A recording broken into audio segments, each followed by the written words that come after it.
మనం చెప్తున్నాం కాన్సెప్ట్, అందువల్లే కాన్సెప్ట్ 1 అని పెట్టాను నేను. ఒక మంచి అవకాశం మొదటి ప్రతాపరుద్రుడికి వచ్చింది. శ్రీనాథుడు రాసిన పల్లనాటి వీర చరిత్ర ప్రకారం, అంటే శ్రీనాథుడు ఈ టైమోడు కాదు, తర్వాత టైమోడు, రెడ్డిరాజుల పీరియడ్. జరిగిన కాలాన్ని తర్వాత కాలాల్లో రాయొచ్చు కదా, వర్తమాన కాలాన్ని భూతకాలంలో భవిష్యత్ కాలంలో రాయొచ్చు కదా. కాబట్టి శ్రీనాథుడు పల్నాటి వీర చరిత్ర అని బుక్ రాశాడు తెలుగులోనే.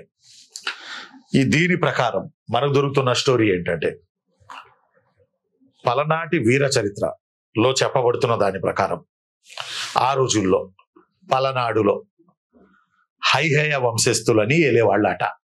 సేమ్ తెలుగు చోళులు ఫ్రమ్ నెల్లూరు, వెలనాటి చోళులు from coastal area, Repalle Bapatla belt, ఆ బెల్ట్ కమ్మనాడు బెల్టు. ఆ తర్వాత అదే పీరియడ్లో పల్నాడులో హైహేయ వంశస్థులు, అదే పీరియడ్లో పలనాడులో హైహేయ, ఆ వంశం పేరే హైహేయ. హైహేయ వంశస్థులు వెళ్తున్నారు, పల్నాడులో వెళ్తున్నారు హైహేయ వంశస్థులు. గమనించండి, వాళ్ళ మూల పురుషుడు, హైహేయ వంశస్థుల మూల పురుషుడు అనుంగరాజు. హైహేయ వంశస్థుల మూల పురుషుడు అనుంగరాజు. అనుంగరాజు, ఈ అనుంగరాజుకి 2 కొడుకులు ఉన్నారు. ఒకడు నలగామ, రెండో వాడు మలిదేవ. ఒకడు నలగామరాజు, మరొకడు మలిదేవరాజు. ఇతనికి కొడుకులు అనుంగరాజుకి. అనుంగరాజు మొదటి భార్య కొడుకు నలగామరాజు. అనుంగరాజు రెండో భార్య కొడుకు మలిదేవరాజు. అర్థం అట్లా. వీళ్ళందరూ హైహేయ వంశస్థులు. They ruled Palnadu. ఎక్కువ అడవులతోటి, ఏజెన్సీ తోటి, కొండలతోటి, గుట్టలతోటి ఉంటుంది పల్నాడు, మీకు తెలుసు. పౌరుషానికి ప్రతీక పలనాడు జిల్లా. ఈ పలనాడులో అనుంగరాజు పరిపాలిస్తూ హైహేయ వంశానికి చంద్రుడిలా కీర్తించబడుతూ, అనుంగరాజు ఒకరోజు అడవిలో వేటకెళ్ళడం జరిగింది. ఉమామేడం, దేవి, సౌమ్య, తిరుపతి ఝాన్సీ, మహేశ్వరి ఫ్రమ్ కడప, తస్లీం విశాఖపట్నం, ఫర్జానా సంథింగ్, నాగసురేష్. వింటున్నారా లేదా? ఈ స్టోరీ జాగ్రత్తగా వినాలి. మొదటి ప్రతాపరుద్రుడు ఓడిపోయాడు కాబట్టి వెలనాటి చోళుల చేతుల్లో, ఆయన ముందు రెండో ప్రోలరాజు వెలనాటి చోళుల చేతుల్లో చనిపోయాడు, హత్య గురై చనిపోయాడు యుద్ధంలో. ఎలాగైనా వెలనాటి చోళుల్ని వేయాలి, ఓడరేవు పీకాలి. ఒక్క ఛాన్స్ అన్నట్టుగా ఒక్క ఓడరేవు.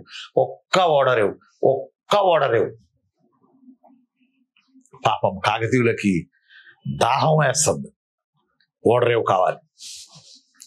సరిగ్గా ఈ సమయానికి పల్నాడులో కెమెరామెన్ మా రవి పల్నాడుకి కెమెరా తిప్పారు. పల్నాడు వైపు తిప్పు రవి అంటే తిప్పారు పల్నాడు వైపు. అనుంగరాజు మొదటి భార్య కొడుకు నలగామరాజు, రెండవ భార్య కొడుకు మలిదేవరాయలు. అనుంగరాజు రెండవ భార్య వీర విద్యాదేవి. ఈ వీర విద్యాదేవి వెలనాటి చోళరాజైన రెండవ గోంకరాజు బిడ్డే. రెండవ గోంకరాజు కుమార్తె. ఇట్లా ఉండండి. పాపం రెండో భార్య వీర విద్యాదేవిని, ఆమెకు పుట్టిన మలిదేవరాజుని నలగామరాజు బ్యాచి నిర్లక్ష్యం చేసేది, ఎటకారం చేసేది, వాళ్ళని తక్కువ చేసి మాట్లాడేది. సరే, మలిదేవరాజు వాళ్ళ అమ్మ వీర విద్యాదేవి దాన్ని భరిస్తున్నారు. ఒక్కోసారి వీళ్ళిద్దరు కలిసి చందోలు వెళ్ళిపోతున్నారు. తాతయ్య రాజ్యంలో ఉంటున్నారు, వెలనాటి రాజ్యంలో. మళ్ళీ తిరిగి పల్నాడుకు వస్తున్నారు, వెలనాడు నుంచి పల్నాడుకి. ఈ నేపథ్యంలో అనుంగరాజు, అసలు మూల పురుషుడైన మొదటి రాజు అనుంగరాజు వేటకెళ్ళి ఆ అడవిలో వేటాడి దారి తప్పి, సృహ తప్పి పడిపోయాడు. ఒక నాగరాజు, ఒక బుస్సు వెళుతూ ఇది చూసి కాటేయడానికి వచ్చింది. అదే సమయంలో ఒక కాపు కులానికి చెందిన వితంతువు, నాగమ్మ. కొంతమంది కమ్మ కులానికి చెందిన వితంతు అంటారు.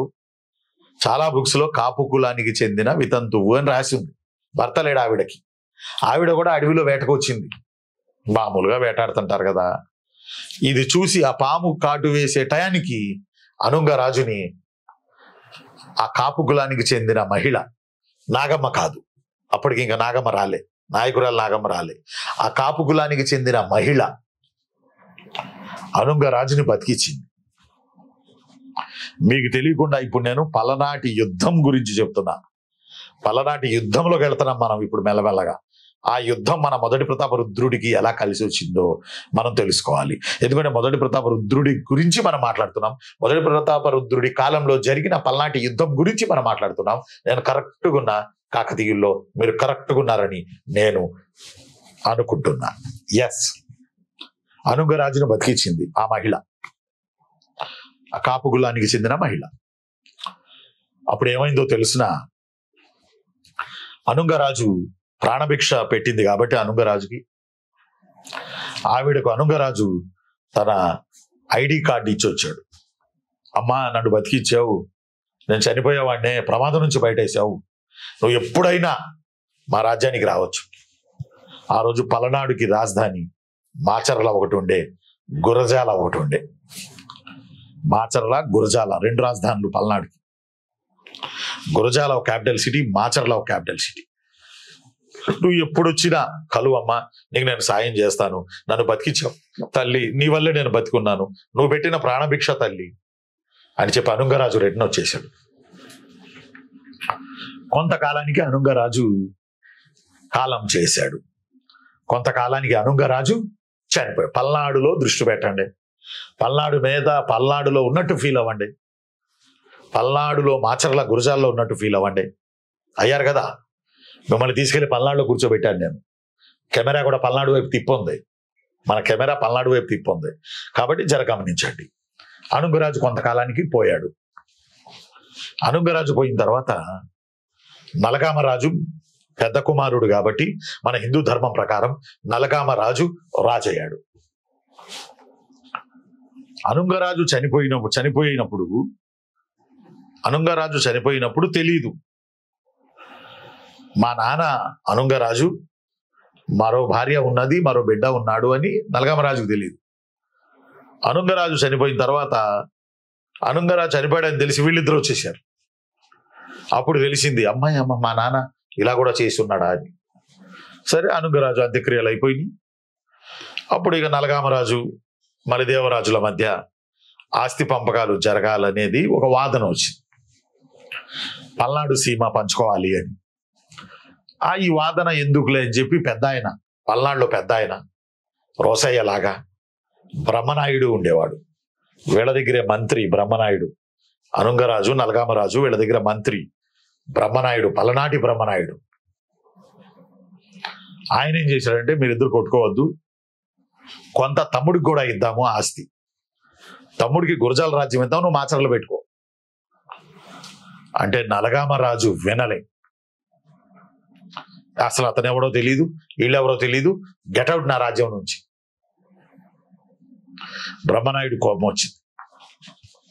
నలగామరాజా, అలా అనకూడదు, తప్పు. ఎందుకంటే మీ సొంత తమ్ముడు, వాళ్ళు ఎలా పెళ్లి చేసుకున్నారు ఏంటి నాకు తెలుసు, ఆ స్టోరీకి సాక్ష్యం నేను. దయచేసి అతనికి కూడా పల్నాడు సగం ఇవ్వండి. నలగామరాజు ఇవ్వాల. నలగామరాజు ఈయన అన్నాడు. అర్థం అట్లా. ఈ నేపథ్యంలో నలగామరాజు తన వద్ద ఉన్న మంత్రి బ్రహ్మనాయుడిని తొలగించాడు. నీ దగ్గర ఉండేది న్యాయం చెప్పలేనోడివి నువ్వు, నేను నీ దగ్గర ఉండను అని చెప్పి బ్రహ్మనాయుడు మలిదేవరాజు దగ్గర మంత్రిగా చేరాడు. బ్రహ్మనాయుడు, మంచాల, బ్రహ్మనాయుడి బిడ్డ బాలచంద్రుడు, వీళ్ళందరూ ఒక గ్రూప్ గా ఫామ్ అయ్యారు. వీర విద్యాదేవి, వాళ్ళ అబ్బాయి మలిదేవరాజు, బ్రహ్మనాయుడు ఫ్యామిలీ, వీళ్ళతో గ్రూప్ గా ఫామ్ అయి ఆయన కబురు పంపారు. చందవోలు వెలనాటి చోళరాజు, రెండో గోంకరాజు. వాడు ఫీల్ అవుతాడు కదా, నా కూతురికి మరి రాజ్యం ఇవ్వాలి కదా నాకు, నా మనవడికి అని. అప్పుడు అతను కూడా వచ్చాడు, జట్టు కట్టారు వీళ్ళు. ఇప్పుడు నలగామరాజు వద్ద మంత్రి పదవి ఖాళీ అయింది. బ్రహ్మనాయుడు అటు వెళ్ళిపోయాడుగా. పైగా బ్రహ్మనాయుడు బేసికలీ వైష్ణవం, బ్రహ్మనాయుడు మంత్రి బేసికలీ వైష్ణవం, ఆ వైష్ణవం కూడా వీర వైష్ణవం. సేమ్ పీరియడ్లో వీరశైవాన్ని పెట్టిన బసవడు కర్ణాటకకు మంత్రి కాగా, సేమ్ టైంలో వీర వైష్ణవాన్ని పల్నాడులో పెట్టిన బ్రహ్మనాయుడు కూడా మంత్రే. వీర వైష్ణవం వీరశైవం చెప్తా, దాని గురించి విశాలంగా చెప్తా నెక్స్ట్ క్లాస్లో. అప్పుడు నలగామరాజు దగ్గర మంత్రి పదవి ఖాళీ అయితే ఓ రోజు సాయంత్రం 4 గంటలకి మామిడి చిరుజల్లులు, ప్రిలిమ్స్లో అడిగాడు పెట్టు, మామిడి చిరుజల్లులకు గురిసి వెలిసిన తరువాత ఒక మహిళ మంత్రి పదవికి ఇంటర్వ్యూకి వచ్చింది. చాలా మంది వచ్చారు, పొద్దు నుంచి సాయంత్రం వరకు ఇంటర్వ్యూ జరుగుతూనే ఉంది. కానీ నలగామరాజుకి బ్రహ్మనాయుడు లెవెల్ ఎవరు దొరకలా. ఇండియాలో పనులు ఎందుకు లేవు, చేసేవాళ్ళు లేరు, పనులు బోల్డనే ఉన్నాయి. అక్కడ కూడా సరైన మంత్రి దొరకలా. 4 ఆ ప్రాంతాల్లో నాగమ్మ అనే ఆవిడ ఒక ఐడి కార్డు తీసుకొని వచ్చి నలగామరాజు దగ్గర నిలబడింది. ఇదిగో మీ డాడీ మా అమ్మకి ఇచ్చిన ఐడి కార్డు, మీ డాడీని మా అమ్మ కాపాడింది, నేను మంత్రినిగా చేద్దాం అనుకుంటున్నాను మీ దగ్గర పల్నాడులో, మరి దయచేసి నాకు అపాయింట్మెంట్ ఇస్తారా. నాగమ్మ హైటు, వెయిటు, పర్సనాలిటీ, అందం ఒక్కసారి చూస్తే మళ్ళీ ఇంకోసారి ఇట్లా దొంగచాటుగా చూడాలనిపిస్తుంది. అంత అందం, టీవీ ఇవన్నీ చూసి నలగామరాజు డంగైపోయాడు. నాగమ్మకి మంత్రి పదవి ఇచ్చేశాడు. ఇక నాగమ్మ సర్వం సకలం తన చేతుల్లోకి తీసుకుంది. నలగామరాజు నాడు కూర్చోబెట్టేసింది. సర్వం సకలం తన చేతుల్లోకి తీసుకుంది. యువతల పక్క బ్రహ్మనాయుడు, బాలచంద్రుడు, మంచాల, దెన్ వీర Vidyadevi, then redo గోంకరాజు, then Malidevaraju, వీళ్ళందరూ ఉన్నారు. నాగమ్మ ఏమందంటే మీకు ఇచ్చే ఛాన్సే లేదు, మేము ఇవ్వం. పలనాడుకి ఒక్కడే రాజు ఉంటాడు, ఇద్దరు ఉండరు. ఒక సూర్యుడే ఉంటాడు, ఇద్దరు సూర్యుళ్ళు పలనాడుకుంటారు, మీరు సర్దుకోండి అంది మలిదేవరాజు అవడం. బ్రహ్మనాయుడు నీకు ఇది భావ్యం కాదు నాగమ్మ, ఎట్టయినా రాజ్యం ఇవ్వాల్సిందే మాకు. అప్పుడు తెలివిగా నాగమ్మ పలనాటి పౌరుషాన్ని మెచ్చి ఇచ్చే కోడి పందాలను పెట్టింది. కోడి పందాలను పెట్టింది. పౌరుషంతో మొదటి మ్యాచ్ మాచర్ల, రెండో మ్యాచ్ సత్తెనపల్లి కోడి పందాలు జరిగింది. బ్రహ్మనాయుడి పుంజు, నాగమ్మ పుంజు. ఇది చూడడానికి 1000 మంది వచ్చారట. ఎవరిది గెలిస్తే వాళ్ళు ఉండాలి పల్నాడులో. ఓడిపోయిన వాళ్ళు 6 నెలలు పల్నాడు వదిలేసి వెళ్ళిపోయి వనవాసం చేయాలి, ఏడన్నా అడుగులో పడి. తర్వాత అప్పుడు చూద్దాం. నాగమ్మకి మాయోపాయాలు వచ్చు, నాగమ్మకి మాయోపాయాలు వచ్చు. ఆ దెబ్బకి నాగమ్మ పుంజు గెలిచింది, బ్రహ్మనాయుడు పుంజు పారిపోయింది. అప్పుడు శాసించారు నలగామరాజు, దెన్ నాగమ్మ. ఏం శాసించారంటే 6 నెలలు మీరు పల్నాడు వదిలి వెళ్ళిపోండి, తర్వాత చూద్దాం. అలా ఈ 6 నెలలు ఈ బ్యాచ్ అంతా, మలిదేవరాజు బ్యాచ్ అంతా పల్నాడును వదిలేసి కృష్ణా జిల్లా నందిగామ, జగయ్యపేట పరిసర ప్రాంతాల్లో, మరి ఆ ఏరియాలో ఉన్న పిల్లలు రెస్పాండ్ అవ్వండి నాకు, వీర మెడపి, వీర మెడపి కొంచెం గుర్తుపెట్టుకోండి, వీర మెడపి అనే ఊళ్ళో 6 నెలలు బతికారు పాపం. కళ్యాణ చాలుకులు ఏ విధంగా అయితే జొన్న తోటల్లో బతికారో ఆ విధంగా వీర మెడిపిలో బ్రహ్మనాయుడు ఈ బ్యాచ్ అంతా 6 నెలలు బతికారు.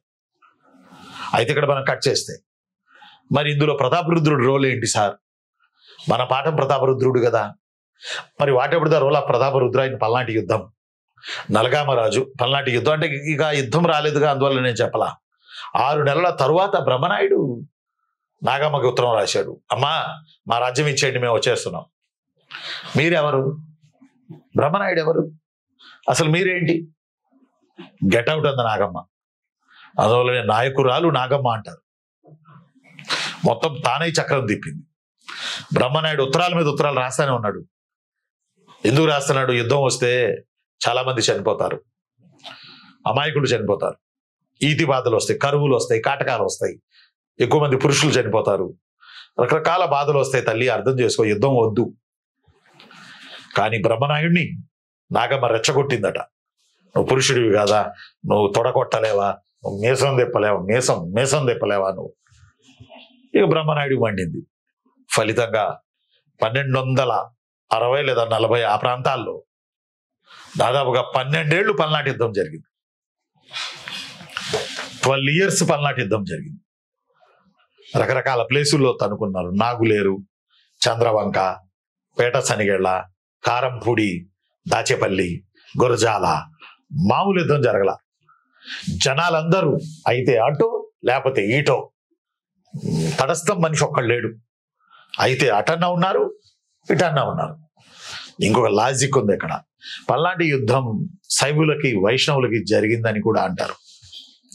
పల్నాటి యుద్ధం శైవులకి వైష్ణవులకి కూడా జరిగిందని అంటారు. కారణం నలగామరాజు శైవ, బ్రహ్మనాయుడు వైష్ణవ. కాబట్టి అసలు బేసికలీ నలగామకి బ్రహ్మనాయుడు పడేది కాదు, ఇద్దరు వేరే మతాలు కాబట్టి. అందువల్ల వైష్ణవ బ్రహ్మనాయుడు మలిదేవరాజు వాళ్ళ దగ్గరికి వచ్చేసాడుగా. అప్పుడు ఈ పల్నాటి యుద్ధంలో ఈ 12 ఏళ్ల పాటు ఆగి 12 8 ఏళ్ళు ఆగి జరిగిన ఈ యుద్ధానికి నలగామరాజు భయపడి చచ్చి మొదటి ప్రతాప రుద్రుడి సహాయం అందించాడు. ఇది కాకతీయులు ఇక్కడ ఎంటర్ అయ్యారు. ఈ ఎంటర్ అవడానికి ఈ 15 నిమిషాల కాన్సెప్ట్ మనం చెప్పుకోవడం జరిగింది. ఇక్కడ ఎంటర్ అయ్యాడు నలగామరాజు. నలగామరాజు ఖచ్చితంగా మలిదేవరాజు బ్రహ్మనాయుళ్ళ పక్కకు రాడు. ఎందుకు రాడు నాయనా అని అంటే, మలిదేవరాజు వాళ్ళ బృందం, వాళ్ళ అమ్మ వీర విద్యాదేవి రెండో గోంకరాజు బిడ్డే. ఆ రెండో గోంకరాజు ప్రతాపరుద్రుడిని ఓడించున్నాడు. అందువల్ల వాళ్ళ పక్షాన కాకుండా అన్యాయం అయిన నలగామరాజు పక్షాన మొదటి ప్రతాప రుద్ర 6000 అశ్విక దళాన్ని పంపాడు. 6000 గుర్రాలు వరంగల్ నుంచి పల్నాడుకు వచ్చి ఈ యుద్ధం భీకరంగా జరిగింది. శైవులు ఎవరు? నలగామరాజు, నాగమ్మ, వీళ్ళంతా శైవులు. వైష్ణవులు ఎవరు? మలిదేవరాజు, బ్రహ్మనాయుడు, వీళ్ళంతా. శైవులు ఎవరు? నాయకురాలు నాగమ్మ, నలగామరాజు, ప్రతాపరుద్రుడు, వీళ్ళు కూడా శైవులే కదా, మన ప్రతాప కాకతీయులు. కాబట్టి శైవుల వైష్ణవుల మధ్య జరిగిన మహామత సంక్షోభం అని అంటారు. ఈ యుద్ధం చాలా చాలా కొన్ని చలికాలాలు, కొన్ని ఎండాకాలాలు, కొన్ని వర్షాకాలాలు జరిగింది. కారంపూడి పరిసర ప్రాంతాల్లో జరిగింది. ఇదిగో ఈటె, ఇదిగో కత్తి, ఇదిగో నరుకు, ఇదిగో పొడుగు, ఇదిగో అబ్బో కేకలు. చచ్చిపోయారు ఆ రోజుల్లో చాలా మంది యుద్ధాల్లో. మామూలుగా చనిపోలా. రణభూమి రక్తభూమి అయింది. నాగులేరులో రక్తం పారింది. అర్థం అవట్లా, ఎవడు కొడతాడని అర్థం కావట్లా. మహిళల ఆర్తనాదాలు, చనిపోతున్న వాళ్ళ ఆర్తనాదాలు, కొట్టుకుంటున్నటువంటి కత్తుల అనే సౌండ్లు, ఈటెల సుయ్యమనే సౌండ్లు, యుద్ధంలో మోగించే చెవుల నుంచి రక్తం కారేవి దుందుబీలు, బాకాలు, ఊదే కొమ్ములు బీభత్సంగా జరిగింది. కొన్ని చలికాలాలు, కొన్ని ఎండాకాలాలు, కొన్ని వర్షాకాలాలు జరిగింది. అశేష జనం చనిపోయారు. ఈ వారు మంచి ఊరి మీద ఉన్నప్పుడు నాగమ్మ బ్రహ్మనాయుడికి ఎదురుపడింది. అప్పుడు బ్రహ్మనాయుడు వెళ్తుంటే నాగమ్మ అడ్డం వస్తే తప్పుకో నాగమ్మ అని అంటే, నాగమ్మ ఇట్లా తొడెత్తి కాలెత్తి ఈ కాలు సందులో కూడా దూరేళ్ళు అందంట బ్రహ్మనాయుడిని. ఒక్క దెబ్బ వేశాడు బ్రహ్మనాయుడు పక్కనే ఉన్న పర్వతాన్ని. 2 ముక్కలైందంట పర్వతం. ఇదే యుద్ధంలో నాగమ్మని బ్రహ్మనాయుడు చంపాడని అంటారు. నాగమ్మే ఆత్మహత్య చేసుకుని చనిపోయిందని అంటారు. ఏదేమైనా నలగామరాజు బృందం ఓడిపోయింది. సమ్ బుక్స్ సేస్ మలిదేవరాజు బృందం ఓడిపోయింది అని రాశారు బుక్స్ లో. క్లారిటీ లేదు. మొత్తానికి యుద్ధం జరిగింది. ఇంతమంది చనిపోవడాన్ని చూసి అర్థం అట్లా, ఇంతమంది చనిపోవడం, ఆయుధాలు ఇవన్నీ కూడా ఇప్పటికీ గురజాల, కారంపూడి, పేట సనిగళ్ళ ఈ ఏరియాలో ఉన్న దేవాలయాల్లో ఈ ఆయుధాలు ఇప్పటికీ ఉన్నాయి. ఈ ఆయుధాల పూజ ఇప్పటికీ జరుగుతుంది. కలెక్టర్ లెవెల్లో ప్రతి సంవత్సరం వీరుల ఉత్సవాలు అని జరుగుతాయి. ఆ రకంగా భారీ యుద్ధం జరిగింది. మహామత సంక్షోభం, మహామత యుద్ధం మామూలుగా జరగలే. అందువల్ల ఇప్పటికీ వీరుల ఉత్సవాలు అఫీషియల్ గా కలెక్టర్ నిర్వహిస్తారు. అప్పుడు వాళ్ళు వాడిన కత్తులు ఇవన్నీ తెచ్చి పూజలు చేసి శుభ్రంగా నాగులేరులో కడిగి పూజలు చేసి వీరుల ఉత్సవాలు వారం రోజుల పాటు జరుపుతారు. అన్నదానం ఉచితంగా చేస్తారు. ఎక్కడైతే యుద్ధం జరిగిందో, ఎక్కడైతే రణభూమి జరిగిందో, ఎక్కడైతే రక్తసిక్తమైందో, ఎక్కడైతే భూదేవత ఆక్రోశించిందో ఆక్రోశించిందో అక్కడున్న చనిపోయిన వాళ్ళను శాంతింపజేయడం కొరకు బలవంతంగా చంపబడ్డారు కదా, ఆత్మలన్నీ అక్కడే ఉన్నాయి. వాళ్ళను శాంతింపజేయడానికి ప్రతి 7 రోజులు అన్నదానం, వీరుల ఉత్సవాలు వచ్చినపాటి జాతరలాగా జరుగుతాయి. ఈ రోజుకి జరుగుతాయి. పల్నాడులో ప్రతి 7 వీరుల ఉత్సవాలు, వీరాకల్ ఫెస్టివల్స్ అని జరుగుతాయి. యుద్ధానంతరం బ్రహ్మనాయుడికి మలిదేవరాజుకి ఇంత కోసం ఇంతమందిని చంపామా, ఒక శ్మశాన నిశ్శబ్దం వచ్చింది వాళ్ళందరికీ. ఎలా అయితే కారులో వెళ్తుంటే ఒక లారీకి ఢీ కొట్టి యాక్సిడెంట్ జరిగితే అందరికీ దెబ్బలు తగిలి నువ్వు ఒక్కడివే ఎగిరి ఒక పక్కన పడి ఆ హఠాత్ పరిణామానికి నీకేం చేయాలో తెలియక ఒక గట్టు మీదో రాతి గుట్ట మీదో లేకపోతే ఒక చిన్న రాయి మీదో కూర్చొని అలా ఉండిపోతావే. క్షతగాత్రులైన వాళ్ళు, మృతదేహాలైన వాళ్ళు అలా పడిపోయి ఉన్నప్పుడు నువ్వు అలా చూస్తూ అట్లా ఉండిపోతావే. ఇది లక్కీయా లేకపోతే ఉన్న వాళ్ళని పోగొట్టుకుని నేను బతికి వేస్టా అని ఒక రకమైన నిశ్శబ్దం, శ్మశాన నిశ్శబ్దం. మీరు నమ్మారో లేదో, శ్మశానం చాలా నిశ్శబ్దంగా ఉంటుంది. శ్మశానంలో చల్లటి గాలి వస్తుంది. ఎందుకంటే భయపడాల్సిన అవసరం లేదు, శివుడు ఉన్నాడు శ్మశానంలో, భయపడాల్సిన అవసరం లేదు. కాబట్టి వాళ్ళని తృప్తిపరచడానికి ఇప్పటికి కూడా వీరుల ఉత్సవాలు చేస్తారు. ఆ తర్వాత బ్రహ్మనాయుడి రూపురేఖలు మారిపోయినాయి. బ్రహ్మనాయుడు ఇక ఇవన్నీ వద్దనుకుని, ఎందుకంటే యుద్ధంలో బాలచంద్రుడు చనిపోయాడు, బ్రహ్మనాయుడు బిడ్డ బాలచంద్రుడు కూడా యుద్ధంలో చనిపోయాడు. అందువల్ల బ్రహ్మనాయుడికి ఇది వద్దని ఆయన వైష్ణవాన్ని వీర వైష్ణవంగా మార్చి, పల్నాడు మంత్రి బ్రహ్మనాయుడు వీర వైష్ణవంగా మార్చి, వీర వైష్ణవం అంటే ఎమోషనల్ కాదు, ఇక్కడ ఎమోషనల్ కాదు, సంఘ సంస్కరణ, ప్రతి వాళ్ళని వైష్ణవంలో చేర్చుకొని సహపంక్తి భోజనాలు ఏర్పాటు చేసి చాపకూడు అని పేరు పెట్టాడు బ్రహ్మనాయుడు. మామూలుగా అయితే లంగర్ అంటారు. లంగర్ అంటే సహపంక్తి భోజనాలు. పలనాటి సీమలో చాపకూడు పద్ధతిని, చేపగూడు కాదు, చాప అంటే కింద పరిచి కూర్చోవడం, వరుసగా కూర్చోవడం, కుల మతాల తేడా లేకుండా కూర్చోవడం, అందరూ కలిసి భోజనం చేయడం.